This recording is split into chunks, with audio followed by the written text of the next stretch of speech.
Wow brother, question అయితే crazy ఉంది. ఇప్పుడు బ్రదర్ క్వశ్చన్ ఏంటంటే, ఇప్పుడు మనం ఏమైనా చీట్ మీల్కి యూజ్ చేస్తారు ఈ మెథడ్ మ్యాక్సిమమ్.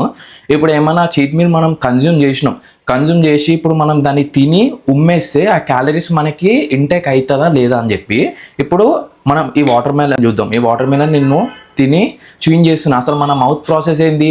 దాన్ని బ్రేక్ డౌన్ చేయడం. ఈ వాటర్ మిలన్ని బ్రేక్ డౌన్ చేసి మన స్టమక్లోకి పంపించడం.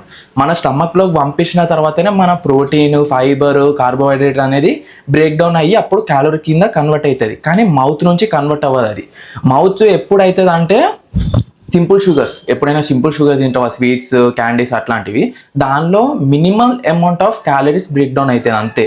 ఎందుకు అంటే 100%లో ఒక 5% అట్లా. సో మ్యాక్సిమం నువ్వు ఇవన్నీ చేసి వేస్ట్. ఎందుకంటే నువ్వు సటన్ టైంలో నీ క్రేవింగ్ సాటిస్ఫై చేయడానికి నీకు ఆ టైంలో నువ్వు తింటున్నావు, కానీ వేస్ట్ అది. ఎందుకంటే నువ్వు తిన్నా నీ ఫుడ్ ఇంటెన్షనల్లోకి పోకపోతే నీకు ఏమవుతుంది, నీకు ఆ ఫుల్ఫిల్నెస్ ఉండదు. సో నీకు ఆ క్రేవింగ్స్ అనేది అంత ఫుల్ఫిల్ అవ్వదు, వేస్ట్ తిని కూడా. నువ్వు ఇప్పుడు మీ ఫ్రెండ్స్ ముందు ఉన్నావు, మీ ఫ్రెండ్స్ ముందు ఏమైనా ఫుడ్ ఐటమ్ తిన్నావు, అప్పుడే వాళ్ళ ముందు ఉంచుతావు, ఎంత అవకాడో చూస్తారు, జంగిలిగా తిరిగి చూస్తారు.